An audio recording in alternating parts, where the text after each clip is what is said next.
지난주일 말씀에서 우리는 하나님의 백성들이 하나님을 멸시하는 것을 보았습니다.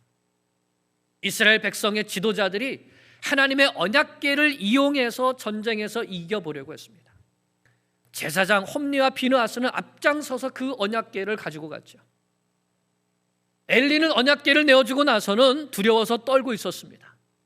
이스라엘의 지도자들이 잘못하고 있다는 것을 알고 있었는데, 또 자기의 두 아들 제사장 이 홈리와 비느하스가 잘못하고 있다는 것을 알고 있기 때문에 두렵게 떤 것이죠. 하지만 똑바로 가르치지 않고 책망하지 않고 그냥 내버려뒀습니다. 그럴 때 하나님의 큰 심판이 이스라엘에 임했습니다. 백성들은 전쟁에 나갔다가 하루아침에 3만 명이나 죽게 되었고, 하나님을 멸시했던 제사장 홈리와 비느하스도 그 자리에서 죽었고, 하나님을 멸시했던 엘리 제사장은 의자에서 떨어져 하나님께서 세워주셨던 이 제사장이라는 자리에서 떨어져서 목이 부러져 죽었습니다. 하나님을 멸시하는 자를 하나님께서 어떻게 낮추시는가를 보여주신 것이죠. 며느리는 아기를 낳다가 죽으면서 이가봇, 하나님의 영광이 떠났다라고 외치면서 죽었습니다. 하나님께서 무엇이라 말씀하셨죠? 너희가 나를 존중하면 나도 너희를 존중하고, 너희가 나를 멸시하면 나도 너희를 경멸하리라. 2장 30절에서요. 앞으로 사무엘서 말씀은 바로 이 말씀이 이루어지는 말씀입니다. 그것은 우리의 삶도 마찬가지죠. 우리 각 사람이 하나님을 존중하면 하나님도 우리를 존중해 주시고 우리를 높여 주실 겁니다. 그러나 우리가 마음과 생각으로, 입으로, 삶으로 하나님을 멸시하게 되면 하나님은 우리를 낮추실 것입니다. 하나님은 결코 사람에게 멸시당하시는 분이 아니십니다. 우리가 하나님을 진정으로 존중하고 하나님을 높여드리는 하나님의 자녀들이 될 수 있기를 간절히 축원합니다. 하나님은 살아계십니다. 오늘 말씀은 하나님을 멸시한 블레셋이 하나님 앞에 심판받는 이야기입니다. 근데 이 이야기를 통해서 하나님은 세상 모든 사람들이 하나님을 멸시해도 하나님은 스스로 자신을 높이신다는 것을 분명하게 보여주십니다. 에벤에셀에서 이스라엘과 전쟁에서 크게 승리한 블레셋이 하나님의 궤를 빼앗았습니다. 그리고는 아주 당당하게 자랑스럽게 이 궤를 아스돗이라는 도시로 가져오죠. 블레셋은 5 도시의 연합국가입니다. 5 도시가 있는데 그 중에 한 도시가 아스돗입니다.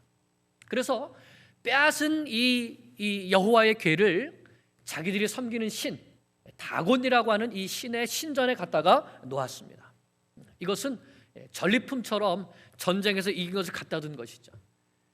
자기네가 섬기는 다곤 신이 우리를 이스라엘이 섬기는 여호와의 신에게서 이기게 했다 하는 겁니다. 그래서 여호와를 상징하는 이 여호와의 궤를 가져다가 다곤 신에게 바친 겁니다. 이 다곤은 그 당시에 이 가나안 땅에서 가장 많이 섬겼던 신이 바알인데 그 바알의 아버지입니다. 바알의 아버지가 되는 신이에요. 그래서 이 상반신은 사람 모습이고 하반신은 물고기 모양입니다. 그런 신상을 만들어 놓고 섬기는 거죠. 자, 그래서 다곤 신전에 들어가서 다곤 신 앞에다가 여호와의 궤를 갖다가 놓았는데 어떻게 되었습니까? 3절을 보니까 다음날 아침에 일찍 일어나 보니까 다곤이 여호와의 궤 앞에 엎드려져 그 얼굴이 땅에 닿았는지라 그들이 다곤을 일으켜 다시 그 자리에 세웠다 했습니다. 아침에 일찍 일어나 보니까 다곤 신이 여호와의 궤 앞에 엎드려져 가지고 얼굴을 땅에 닿고 있는 거예요. 뭐 하고 있는 거죠? 절하고 있는 겁니다. 다곤이 여호와께 경배하고 절하고 있는 거예요. 그래서 다시 세워놓았는데 그 다음 날은 어떻게 됐는가? 4절입니다. 이튿날 또 다시 일찍 일어나 보니까 다곤이 여호와의 궤 앞에 또 다시 엎드려 있습니다. 얼굴이 땅에 닿아 있고 머리는 잘라져 있고 손목도, 두 손목도 끊어져서 문지방에 있고 몸뚱이만 세워져 있다는 거예요. 다곤이 하나님 앞에서 이렇게 된 이 2번의 사건을 통해서 하나님은 무엇을 보여주신 것이죠? 이 다곤은 한낱 나무 막대기에 불과하다. 하나님이 살아계신다 하는 것을 직접 보여주신 것이죠. 언약궤를 빼앗긴 이스라엘 백성들은 하나님의 살아계심을 의심했습니다. 언약궤를 빼앗은 블레셋 사람들은 하나님을 이겼다고 생각했습니다. 하지만 하나님은 그 누구에게도 멸시당하지 않으십니다. 이스라엘과 엘리의 집을 직접 심판하신 하나님께서 이제는 블레셋의 다곤신을 심판하시고 그뿐만 아니라 블레셋 사람들을 직접 심판하십니다. 그래서 이제부터는 언약궤가 옮겨가는 곳마다 하나님의 재앙이 내리게 됩니다. 6절에 보니까 여호와의 손이 아스돗 사람에게 엄중히 더하사 독한 종기의 재앙으로 아스돗과 그 지역을 쳐서 망하게 하시니 말씀하고 있죠. 독한 종기, 독종, 어디 내렸던 재앙이죠? 애굽에 내렸던 재앙인데 그 동일한 재앙을 하나님께서 블레셋에도 내리고 계시는 것입니다. 전에 하나님을 두려워하지 않았던 애굽 사람들이 하나님의 치심으로 말미암아 하나님을 두려워하게 되었던 것처럼 오늘 블레셋을 치고 계십니다. 그러자 그들이 이스라엘의 하나님의 손이 우리의 신 다곤을 친다 하면서 블레셋 방백들을 모아서 의논합니다. 자, 이 여호와의 궤가 우리를 이렇게 치니까 독한 종기로 치고 다곤신도 이렇게 무릎 꿇게 하니까 어떻게 하면 좋겠냐 의논합니다. 그리고는 이제 이 궤를 아스돗에서 가드로 옮겨가자 하고 가드로 옮겨갔습니다. 여호와의 궤가 가드에 옮겨갔는데 거기에서 더 큰 재앙이 일어납니다. 9절을 보면 여호와의 손이 심히 큰 환난을 그 성읍에 더하사 성읍 사람들의 작은 자와 큰 자, 어린아이나 노인이나 청년이나 할 것 없이 다 쳐서 독한 종기가 나게 하시니. 그래서 가드 사람들도 야 이거 안 되겠다, 여호와의 궤가 또 우리를 친다, 여호와의 손이 우리를 친다 하면서 이번에는 언약궤를 에그론으로 보냅니다. 언약궤가 에그론으로 가니까 에그론 사람들이 성문 앞에 나와서 절대로 이 언약궤가 우리 에그론 성에 들어오지 못한다 하면서 막고 서는 것이죠. 부르짖었다고 말합니다. 그들이 이스라엘의 신의 궤를 우리에게로 가져다가 우리와 우리 백성을 죽이려 한다. 블레셋 사람들이 하나님을 멸시하고 여호와의 궤를 만만하게 봤다가 하나님께서 내리신 재앙으로 야 우리가 다 죽게 생겼다라고 부르짖은 것입니다. 결국 블레셋 방백들이 다 모여서 이렇게 결정합니다. 11절에 보면 이스라엘 신의 궤를 보내어 그 있던 곳으로 돌아가게 하고 우리와 우리 백성이 죽임당함을 면하게 하자.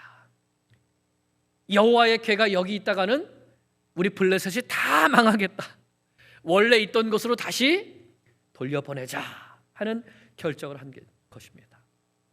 진정으로 하나님을 두려워하게 된 것이죠. 그래서 그들의 부르짖음이 하늘에 사무칠 정도였다 이렇게 말씀하고 있습니다. 여러분, 이 말씀을 통해서 우리 하나님은 어떤 분이심을 알게 되죠? 우리 하나님은 참으로 살아계신 하나님이시라는 것입니다. 그리고 살아계신 하나님은 결코 사람들에게 멸시받지 않으신다는 것입니다. 그런데도 사람들이 얼마나 어리석습니까? 살아계신 하나님을 섬기는 것이 아니라 온갖 우상들을 만들어 놓고는 섬기고 있습니다. 분명히 사람의 손으로 만든 것이라는 사실을 아는데 자기 스스로 만들어진 우상이 있습니까? 다 사람들이 나무를 깎거나 은으로 또는 금으로 다 만들어 놓은 형상인데도 그 앞에서 절하면서 소원을 들어달라고 하고 있습니다. 옛날에만 그랬던 것이 아니라 과학이 발달하고 인공위성이 떠다니고 핸드폰으로 모든 것을 할 수 있는 이 세상 속에서도 사람들이 우상을 섬기고 있고 점쟁이를 찾아가서 미래를 알려달라고 하죠. 사업을 시작할 때면은 돼지 머리를 갖다 놓고 고사를 지내면서 이렇게 해야지 사업이 잘 된다고. 웃다 죽은 돼지는 더 이게 머리값이 비싸답니다. 그 입에다 돈을 찔러주고요. 문제는 세상 사람들만 그런 것이 아니라 그리스도인이라는 사람들도 그런다는 것이죠. 연초가 되면 올해의 나의 운세가 어떤가 토정 비교를 보러 찾아가고, 사업을 하다가 또는 무슨 일을 하다가 잘 안 되면 점쟁이를 찾아가고 무당을 찾아가기도 합니다. 부적을 써서 받아오기도 하고요. 왜 일전에 노록수 선교사님이 알려주신 그 무당이었다가 이제 예수 믿게 된 자매님 있지 않습니까? 신선미 자매님. 그 자매님이 말하잖아요. 예수 믿는데도 오는 손님들 많다고. 예수 믿는 손님들 많다고. 이게 신이 내린 무당은 신내림을 받은 무당들은 예수 믿는 사람들을 기가 막히게 알아본답니다. 왜요? 점괘가 안 나온대. 그 사람들이 들어오면. 그 예수쟁이가 뭐하러 여기 왔냐고 호통을 치는데도 제발 한 번만 점괘를 봐달라고. 그리고 큰 복채를 낸다고 하지 않습니까? 그리고는 주일에는 예배당에 와서 하나님께 기도한다는 거예요. 하나님, 점쟁이가 말하기를 동쪽에서 귀인을 만난다고 했는데 그 귀인을 속히 보내주시옵소서. 하나님은 이사야 선지자를 통해서 이렇게 말씀하십니다. 이사야서 46장 5절에서 9절 말씀입니다. 너희가 나를 누구에게 비기며 누구와 짝하며 누구와 비교하여 서로 같다 하겠느냐? 사람들이 주머니에서 금을 쏟아내며 은을 저울에 달아 도금장에게 주고 그것으로 신을 만들게 하며 그것에게 엎드려 경배하며 그것을 들어 어깨에 메어다가 그의 처소에 두며 그것이 서 있고 거기에서 능히 움직이지 못하며 그에게 부르짖어도 능히 대답하지 못하며 고난에서 구하여내지도 못하느니라. 너희 패악한 자들아, 이 일을 기억하고 장부가 되라. 이 일을 마음에 두라. 너희는 옛적 일을 기억하라. 나는 하나님이라. 나 이외에는 다른 이가 없느니라. 나는 하나님이라. 나 같은 이가 없느니라. 캄보디아에서 선교할 때요, 많은 사람들이 어떤 차 하나를 따라가는 겁니다. 이게 무슨 차인가 하면은 그 마을 사람들이 돈을 주고 그 마을을 지키는 이 수호 신으로 사자상을 크게 만든 겁니다. 돌로. 거기에다가 금박을 씌웠습니다. 그러면 그게 신이면 스스로 걸어가야 될 텐데 스스로 걸어가지 못하니까 차에다가 사람들이 낑낑대서 그 차에다가 그 사자신을 올려놓고서는 밧줄로 꽁꽁 묶어가지고 떨어질까 봐 밧줄로 꽁꽁 묶어가지고 그것을 이제 그 사자를 차에다 실어가지고 옮기면서 마을 사람들 다 그 뒤를 따라가는 거예요.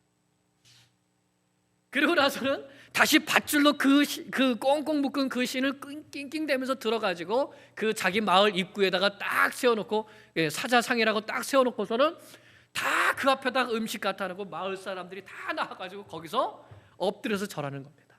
그러니 사람이 얼마나 어리석습니까? 얼마나 어리석습니까? 하나님만이 살아계신 참 하나님이십니다. 이 하나님이 태초에 천지를 창조하신 분이시고 우리를 지으신 하나님이십니다. 하나님은 지금도 살아계셔서 온 우주를 주관하고 계시고 그 크신 능력과 권능을 나타내고 계십니다. 그러므로 하나님 한 분만이 홀로 영광과 존귀와 찬송을 받으시기에 합당하신 분이신 것이죠. 우리는 절대적으로 이 하나님만 경외하며 섬겨야 됩니다. 세상과 하나님 사이에서 머뭇거리는 삶을 살아서는 안 되는 것이죠. 하나님의 살아계심과 하나님의 능력을 블레셋 사람들이나 또는 어리석은 이스라엘 백성들처럼 재앙을 통해서 경험할 것이 아니라 우리가 마음을 다하고 뜻을 다하고 힘을 다하여 하나님만을 사랑하고 경외함을 통하여서 하나님을 존중히 여김을 통하여서 그 하나님의 능력과 하나님의 역사가 우리의 삶 속에 충만하게 나타나야 되겠습니다. 하나님의 살아계심을 절대적으로 믿고 그 하나님을 존중하는 우리가 되기를 축복합니다. 그래서 이제 6장에는 하나님의 언약궤를 돌려보내는 모습들이 나옵니다. 1절을 보면 여호와의 궤가 블레셋 땅에 7달 동안 있었는데 블레셋이 다 망하게 되었습니다. 그래서 이제 자기들의 제사장들과 복술자들을 불러서 언약궤를 있던 곳으로 본래 있던 곳으로 돌려보내야 되겠는데 어떻게 돌려보내면 좋겠느냐? 제사장들과 복술자들에게, 점쟁이들에게 물어본 것이죠. 그들이 이스라엘의 신에게는 그냥 돌려보내면 안 된다.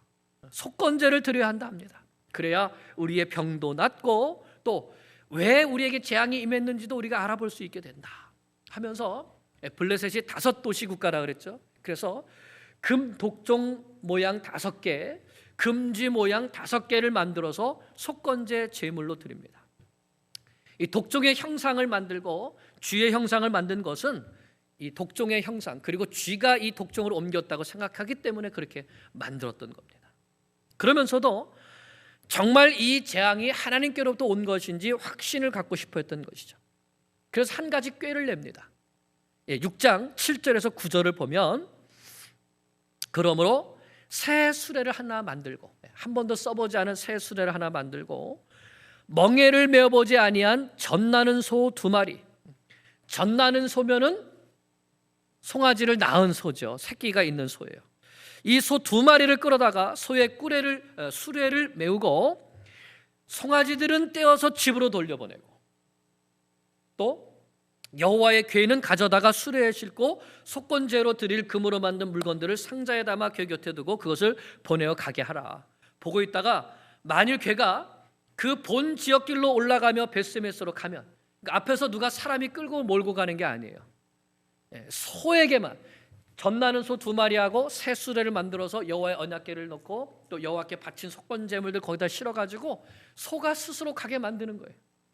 근데 벳세메스로 곧장 가게 되면 그가 우리에게 큰 재앙을 내렸다. 그러니까 하나님께서 우리에게 이 재앙을 내린 것이고, 그렇지 않고 소가 만약에 새끼들이 있으니까 젖나는 소니까 새끼들이 운매하면 누구에게 가겠어요? 그러니까 곧바로 가지 않고 새끼들이 있는 집 쪽으로 가면은 이건 하나님이 내린 재앙이 아니라 우연히 우리가 이 재앙이 내린 거다. 이렇게 알아보겠다고 꾀를 낸 겁니다. 자, 그런데 그 결과가 어떻죠? 10절에서 12절을 보니까 그 사람들이 그같이 젖나는 소 2를 끌어다가 수레를 메우고 송아지들은 집에 가두고 여호와의 궤와 및 금지와 그들의 독종의 형사를 담은 상자를 수레에 실으니 암소가 벳세메스 길로 바로 행하여 대로로 가며 갈 때에 울고 운매 우는 거예요. 왜 우는 거예요? 새끼들을 두고 가니까 울면서 좌우로 치우치지 아니하고 곧장 가는 겁니다. 블레셋 방백들은 벳세메스 경계선까지 따라가니라. 말 못하는 소들이 본성을 거스르는 일을 하고 있는 겁니다. 어미 소들이 눈물을 뚝뚝 흘리면서 벳세메스로 향하여 가고 있는 것이죠. 블레셋 방백들이 이것을 똑똑히 보고 우리가 이거 하나님께서 내리신 재앙을 맞았었구나 하는 것을 분명히 알게 되었습니다. 하나님을 두려워하게 된 것이죠. 벳세메스 사람들이 골짜기에서 밀을 베다가 여호와의 언약궤가 오는 것을 보았습니다. 그리고는 기뻐했죠. 그리고 소들이 끌고 온 그 수레에 새 수레의 나무를 패서 눈물을 흘리면서 언약궤를 끌고 온 이 암소들을 여호와께 번제로 드렸습니다. 이것이 무엇을 보여줍니까? 블레셋의 재앙은 하나님께로부터 온 것이고 하나님은 참으로 살아계신 하나님이시라는 것을 보여준 것이죠. 이로 인하여 블레셋 사람들이 여호와를 두려워하게 되었습니다. 말씀을 맺습니다. 사랑하는 여러분, 세상이 아무리 하나님을 멸시하고 하나님은 없다고 말해도 하나님은 살아계십니다. 하나님은 자신을 멸시하는 블레셋 사람들을 친히 심판하심을 통하여서 자신의 영광을 나타내 주셨습니다. 문제는 우리 믿는 사람들이죠. 나는 정말 하나님을 살아계신 하나님으로 존중하며 섬기고 있는가? 말 못하는 암소들이 여호와의 주권에 순종하여서 언약궤를 운반하고 번제의 제물로 희생되었습니다. 그러나 하나님의 자녀라는 우리는 하나님의 주권에 순종하고, 언약궤 안에 무엇이 들어있습니까? 언약궤 안에 무엇이 들어있습니까? 10계명의 2 돌판이 들어있죠. 그 언약궤를 운반한다는 것은 하나님의 말씀을 우리의 삶을 통해서 순종하며 실천한다는 것이죠. 우리는 나의 삶을 하나님의 말씀에 순종하는 삶의 제사로, 살아있는 산 제사로 하나님 앞에 드리고 있는가 하는 것입니다. 그것이 하나님을 존중하는 것이죠. 오늘 우리가 이스라엘이 하나님을 이용하려 했던 범죄와 블레셋이 하나님을 멸시했던 이 범죄를 거울로 삼아야 하겠습니다. 그리고 내 안에 그런 모습이 있다면 철저히 회개해야 하겠습니다. 하나님은 결코 사람에게 멸시당하지 않으십니다. 그러므로 하나님께서 살아계심을 분명히 인정하고요, 그 살아계신 하나님이 내 모든 삶을 불꽃 같은 눈으로 보고 계신다는 것을 분명히 인정하고, 하나님께서 기뻐하시지 않는 모든 악을 끊어버리고 오직 하나님의 말씀을 내 삶으로 운반하는, 내 삶으로 순종하는 거룩한 산 제사를 드리는 하나님의 자녀들 되시기를 간절히 축원합니다. 기도드리겠습니다.